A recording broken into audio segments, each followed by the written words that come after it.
नमस्ते दोस्तों। अगर आपके पास 15,000 रुपए के आसपास हैं और आप सोच रहे हैं कि उसे किसी अच्छे म्यूचुअल फंड में निवेश करके लाखों करोड़ों रुपए तक का फंड तैयार करना, तो यह वीडियो सिर्फ आपके लिए ही है। दोस्तों, आज हम आपको एचडीएफसी के 4 सबसे बेस्ट म्यूचुअल फंड को बताने वाले हैं। दोस्तों, यह सबसे पुराने फंड है और काफ़ी शानदार फंड माने जा सकते हैं। दोस्तों, यहाँ पर आप सिर्फ मात्र एक बार 15,000 रुपए का लमसम इन्वेस्टमेंट करते हैं, तो आने वाले 5 साल बाद, 10 साल बाद या फिर 15 साल बाद वह पैसा कई गुना बढ़कर लाखों करोड़ों रुपए के फंड में बदल सकता है। दोस्तों, एचडीएफसी एक बहुत ही बड़ा नाम है। इस फंड हाउस का फंड साइज यानी कि एयूएम है 8,54,364 करोड़ का, यानी कि दोस्तों 8.5 लाख करोड़ का फंड हाउस है। दोस्तों, इसका रैंक सेकंड नंबर पे है एसबीआई के बाद, जो कि काफी बड़ी बात है। दोस्तों, कोई भी म्यूचुअल फंड सेलेक्ट करते टाइम सबसे पहले हमें यह डिसाइड कर लेना चाहिए कि हम उसमें कितने समय के लिए निवेश करने के बारे में सोच रहे हैं। फिर उसके अनुसार ही हमें फंड को सिलेक्ट करना चाहिए। अगर आपको स्टेबल रिटर्न चाहिए कम रिस्क के साथ, तो फिर लार्ज कैप बढ़िया माने जा सकते हैं। और अगर आपको हाई रिटर्न चाहिए हाई रिस्क के साथ, तो इस कंडीशन में मिड कैप और स्मॉल कैप सेलेक्ट करना बेहतर हो सकता है। और कभी भी पिछले दोस्तों 1 से 2 साल के रिटर्न्स को देखकर कभी भी किसी भी फंड में निवेश नहीं करना चाहिए।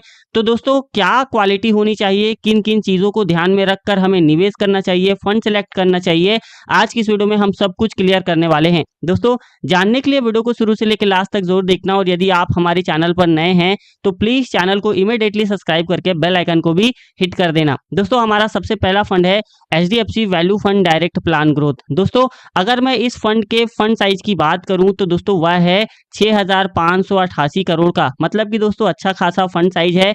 और दोस्तों, इस फंड ने अपने बेंचमार्क को निफ्टी 500 टीआरआई के रूप में फॉलो करता है। दोस्तों, यहाँ पर जो एक्सपेंस रेशियो है वह है 1.01% का। और दोस्तों, इस फंड को 1 जनवरी 2013 को लॉन्च किया गया था, मतलब कि यह फंड 13 साल 3 महीने पुराना है, जो कि काफी अच्छी बात है। दोस्तों, अगर आप यहाँ पर इन्वेस्टमेंट करना चाहते हैं एसआईपी के माध्यम से, तो मिनिमम इन्वेस्टमेंट है 500 रुपए। और यदि आप लमसम के माध्यम से करना चाहते हैं तो मिनिमम इन्वेस्टमेंट है 1,000 रुपए। दोस्तों, ध्यान रहे मैक्सिमम इन्वेस्टमेंट की यहाँ पर कोई लिमिट नहीं है, आप जितना चाहें उतना कर सकते हैं। अब आइए दोस्तों, हम ये देख लेते हैं कि इस फंड के टॉप होल्डिंग्स कौन कौन से हैं, यानी कि जितनी भी कंपनियों में इसने अपना पैसा निवेश किया हुआ है उनमें से टॉप कंपनीज कौन कौन सी हैं। तो जैसे कि दोस्तों ICICI bank limited, HDFC bank limited, Axis bank limited, State Bank of India. और इसके टॉप सेक्टर से दोस्तों financial sectors 31.18%, energy sectors 9.02%, automobile sectors 8.41% और टेक्नोलॉजी सेक्टर से दोस्तों 8.34% का, दोस्तों जो कि काफी अच्छी बात है। दोस्तों, अगर हम इस फंड के रैंकिंग के बारे में बात करें तो दोस्तों इस फंड का जो रैंकिंग है वो इस प्रकार है, जैसे कि पिछले 10 साल में यह फंड 90 नंबर पर रैंक करता है। पिछले 5 साल के रिटर्न्स के मुकाबले में दोस्तों यह फंड 8वें नंबर पर रैंक करता है। और पिछले 3 साल के रिटर्न्स के मुकाबले में यह फंड 8वें नंबर पर रैंक करता है। दोस्तों, अगर हम इसके पास्ट परफॉर्मेंस को देखें तो दोस्तों इस फंड ने पिछले 1 महीने में 9.33% का रिटर्न दिया है। एंड पिछले 6 मंथ में इस फंड ने 0.04% का रिटर्न दिया है। एंड दोस्तों पिछले 1 ईयर में इस फंड ने 9.25% का रिटर्न दिया है। एंड लास्ट 3 इयर्स में दोस्तों इस फंड ने 21.10% का सीएजीआर रिटर्न दिया है। एंड लास्ट 5 इयर्स में दोस्तों इस फंड ने 18.48% का रिटर्न दिया है। और दोस्तों ऑल टाइम इस फंड ने 16.04% का रिटर्न दिया है। दोस्तों, आइए अब हम बात करते हैं हमारे अगले फंड के ऊपर। और दोस्तों, हमारा अगला फंड है HDFC large cap fund direct growth plan. दोस्तों, अगर मैं इस फंड के फंड साइज की बात करूं तो वह है 35,458 करोड़ का, मतलब कि दोस्तों लाखों करोड़ों लोगों ने यहां पर अपना पैसा निवेश किया हुआ है। और दोस्तों इसका जो एक्सपेंस रेशियो है वह है 1.03% का। और दोस्तों इस फंड ने अपने बेंचमार्क को निफ्टी 100 टीआरआई के रूप में फॉलो करता है। दोस्तों, अगर आप यहाँ पर निवेश करना चाहते हैं एसआईपी के माध्यम से तो मिनिमम इन्वेस्टमेंट है 500 रुपए। और यदि आप लमसम के माध्यम से करना चाहते हैं तो मिनिमम इन्वेस्टमेंट है 1,000 रुपए। मैक्सिमम इन्वेस्टमेंट की दोस्तों यहाँ पर कोई लिमिट नहीं है, आप जितना चाहें उतना कर सकते हैं। दोस्तों, यह फंड भी 13 साल पुराना है, यानी कि दोस्तों इस फंड को भी 1 जनवरी 2013 को लॉन्च किया गया था। लेकिन ध्यान रहे दोस्तों रिस्कोमीटर के अकॉर्डिंग यह फंड भी वेरी हाई रिस्क की कैटेगरी पर आता है। आइए दोस्तों हम इसके भी टॉप होल्डिंग्स को देख लेते हैं, यानी कि जितनी भी कंपनियों में इसने निवेश किया हुआ है उनमें से सबसे टॉप कंपनीज कौन सी हैं। तो जैसे कि ICICI bank limited, HDFC bank limited, Bharti Airtel limited, Reliance Industries limited. और दोस्तों इसके टॉप सेक्टर्स है financial sectors 34.5%, health care sectors 10.3%, automobile sectors 9.95% और एनर्जी सेक्टर से दोस्तों 7.73% का। दोस्तों अगर हम इस फंड के रैंकिंग को देखें, यानी कि दोस्तों इस फंड का रैंक क्या है रिटर्न्स के मुकाबले में, तो वो इस प्रकार है। जैसे कि दोस्तों लास्ट 10 ईयर्स में इस फंड का रैंकिंग है 12 नंबर पर, लास्ट 5 ईयर्स में इस फंड का रैंकिंग है दोस्तों 14 नंबर पर, एंड लास्ट 3 ईयर्स में इस फंड का रैंकिंग है दोस्तों 46 नंबर पर।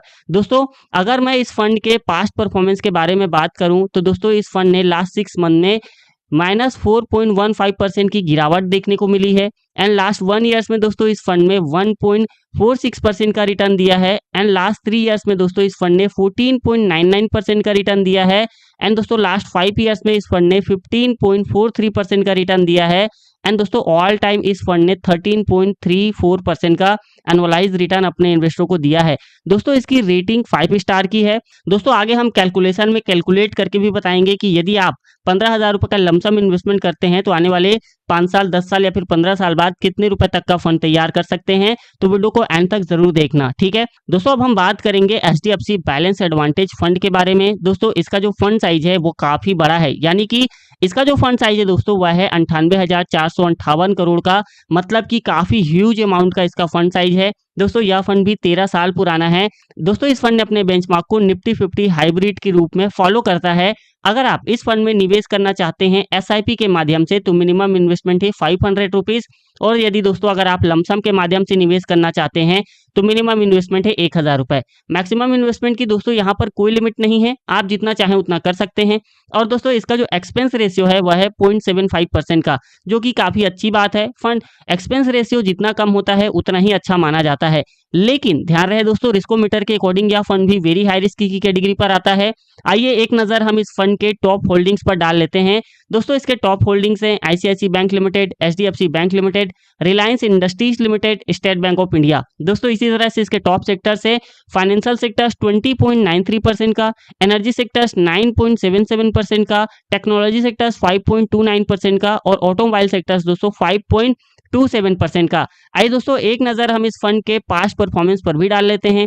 दोस्तों इस फंड ने पिछले एक साल में 4.77% का रिटर्न दिया है, एंड लास्ट 3 ईयर्स में दोस्तों इस फंड ने 17.23% का रिटर्न दिया है, एंड लास्ट 5 ईयर्स में दोस्तों इस फंड ने 18.57% का रिटर्न दिया है, एंड लास्ट 10 ईयर्स में दोस्तों इस फंड ने 15.7% का रिटर्न दिया है, और सिंस इंसेप्शन दोस्तों इस फंड ने 14.39% का CAGR रिटर्न अपने इन्वेस्टरों को प्रोवाइड किया हुआ है। आइए दोस्तों एक नजर हम इस फंड के रैंकिंग पर भी डाल लेते हैं। तो दोस्तों लास्ट 5 ईयर्स में यह फंड नंबर 1 पर रैंक कर रहा है, एंड लास्ट 3 ईयर्स में दोस्तों यह फंड नंबर 2 पे रैंक कर रहा है। आइए दोस्तों हम चलते हैं हमारे अगले फंड के ऊपर, और दोस्तों हमारा सबसे लास्ट फंड है HDFC फ्लैक्सी कैप फंड। दोस्तों इसका जो फंड साइज है वह है 91,335 करोड़ का, मतलब कि दोस्तों यह भी काफी बड़ा फंड साइज है, और दोस्तों इस फंड ने अपने बेंचमार्क को निफ्टी 500 TRI के रूप में फॉलो करता है। इसका जो एक्सपेंस रेशियो है वह है दोस्तों सबसे कम है 0.68% का, जो कि काफी अच्छी बात है। दोस्तों लॉक इन पीरियड यहाँ पर नील है, और दोस्तों अगर आप इस फंड में निवेश करना चाहते हैं SIP के माध्यम से तो मिनिमम इन्वेस्टमेंट है 500 रुपीज,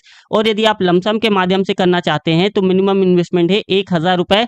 मैक्सिमम इन्वेस्टमेंट की दोस्तों यहाँ पर कोई लिमिट नहीं है, आप जितना चाहें उतना कर सकते हैं। लेकिन ध्यान रहे दोस्तों रिस्कोमीटर के अकॉर्डिंग यह म्यूचुअल फंड भी वेरी हाई रिस्क की कैटेगरी पर आता है, इसीलिए किसी भी फंड में निवेश करने से पहले एक बार खुद से अच्छे तरीके से रिसर्च करें, और जरूरत पड़े तो अपने वित्तीय सलाहकार से सलाह लेकर ही निवेश करें। दोस्तों अब बात ये आती है कि हमें हमारे मिलने वाले रिटर्न्स पर कितना टैक्स देना होगा। तो ऑलमोस्ट मैंने जितने भी आपको फंड बताए उन सब में यही लागू होता है।